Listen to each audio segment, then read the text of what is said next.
So, what if a mysterious spiritual sickness wasn't actually spiritual at all? Welcome to The Explainer. Today, we're diving into this fascinating condition called Jua Inma and a really radical new theory that connects it to something every single one of us experiences plain old human conflict. Our story today kicks off with someone seeing some pretty unusual things: feather-shaped clouds, dragon clouds, even rainbow-colored energy and photos of the sun. They've been doing spiritual practice for years and think they have this condition, Jahawa and Ma. But the source we're looking at today suggests the problem isn't some mystical energy, but something way more down to earth. Okay, so traditionally, Jiahua Inma is known as a qi deviation.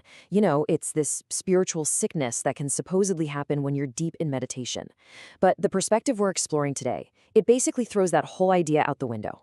It proposes a brand new definition that has nothing to do with meditation and everything to do with how we treat the people around us.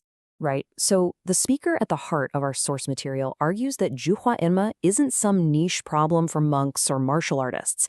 Instead, they reframe it as something universal, a human experience of being, for lack of a better word, blocked. And here it is, the core idea. This sickness doesn't start because you messed up a breathing exercise. Nope. It starts with a breakdown in human connection. The argument is that it's what happens when your own stubbornness, your insistence that you're always right, causes you to disrespect others. And that disrespect creates a fundamental blockage in your life. According to this philosophy, that blockage doesn't just stay put. It actually gets worse over time. The speaker lays out this really fascinating three-stage decline, where a person goes looking for a cure from society's biggest institutions, all while totally misdiagnosing what the real problem is. It all starts when you become a patient. From there, it escalates, and you become a sick person, and it finally ends in a state the speaker controversially calls being a mental patient. Now, it's super important to say this isn't a clinical diagnosis. It's the speaker's term for someone who is just completely trapped by their own rigid beliefs. You can really see how a simple social problem, disrespect, can spiral way out of control.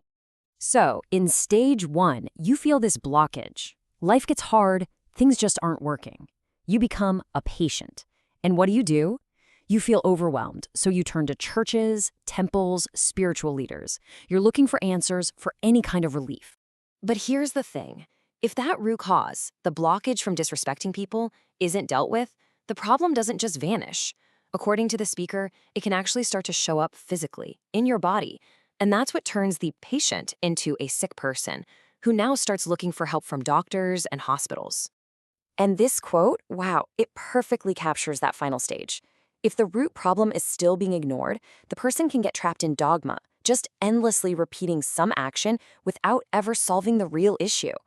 The speaker argues this is the state of a mental patient, again, their term, for someone who's a prisoner of their own beliefs, completely cut off from the actual solution. Okay, so after that pretty intense diagnosis, you might be thinking the cure has to be just as complicated, right? But what the speaker presents as a solution is actually, surprisingly, and I think profoundly, simple. The logic is actually really straightforward. The cause is internal. It's your own ego, your own stubbornness. So the cure has to be external, genuine respect and real communication with other people. The entire problem is basically framed as this epic battle between your ego and your relationships. This right here is the heart of the whole philosophy. The speaker suggests that we should see every single person we meet as a divine being. And in that view, true healing, unblocking your life, it all comes from the simple but incredibly powerful act of recognizing and honoring the divinity in the person standing right next to you. So, see? The cure isn't some secret chant or special diet. It's a practical, day-to-day shift in how you interact with people. It's about letting go of your ego and just treating every single person with the respect they deserve. This simple change, according to the speaker, is the ultimate medicine. But getting yourself unblocked isn't the end of the story. The speaker argues that it's actually just the beginning of a much bigger mission, an ultimate purpose for humanity, especially for people who have knowledge to share. The ultimate goal, the end game, is to become what's known as a Hongik Ingon.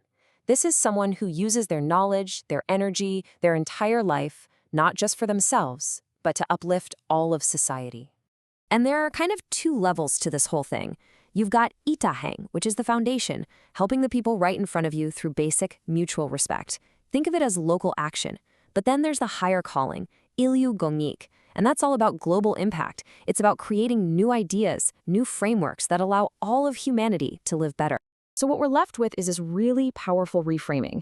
Jowa and Ma isn't some ancient mystical curse. In this view, it's a modern social diagnosis. It frames disrespect as the illness and mutual respect as the cure. And that leaves us with one final question to think about. If this is true, what does true healing actually look like? Not just for us, but for our whole society.